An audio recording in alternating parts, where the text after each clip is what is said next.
How to turn on developer mode on iPhone iOS 16. So let's get started. First of all, open the Settings app on your iPhone. Then navigate to Privacy and Security option available in there.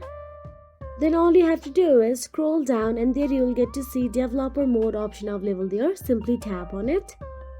Then toggle the switch to enable developer mode. Now iOS will display a prompt asking you to restart your device.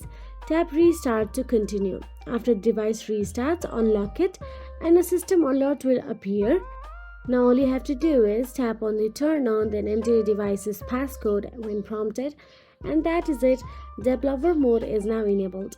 You can now run and debug internal distribution builds and local development build directly on your iPhone. If you found this video helpful, please like, share and subscribe our channel, and thank you so much for watching.